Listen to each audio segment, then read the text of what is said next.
As Nightline correspondent James Walker reports, this was a day of almost unanimous support here at home for President Reagan's Get Tough policy against Libya and almost universal condemnation overseas. At 7 o'clock this evening, Eastern Time, air and naval forces of the United States launched a series of strikes against the headquarters.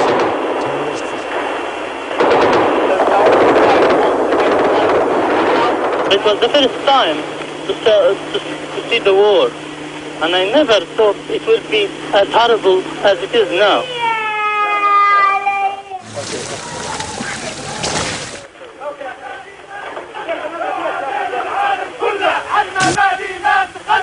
The American raid on Libya is over, and the damage is done.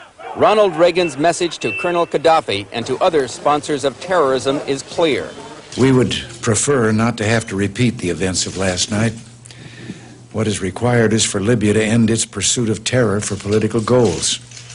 The choice is theirs. But the damage from the attacks has not been limited to twisted bodies and demolished houses in Tripoli.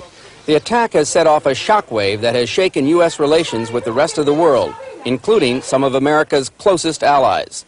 America has an obligation to show, terrorists like Gaddafi that, we're not all talk and no action. Our country has backed down to so many different smaller powers, and it's about time that we stand up. And I'm excited about it. Across the United States, Americans reacted with overwhelming support for President Reagan's action.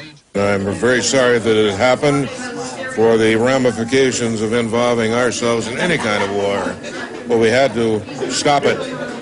And now we need to show Libya that we're not going to stand for terrorism and the training for terrorism. And I think it was a good statement. We have to protect the rights of the civil people of our nation, and people should respect us. An ABC News poll taken overnight showed that 7 out of 10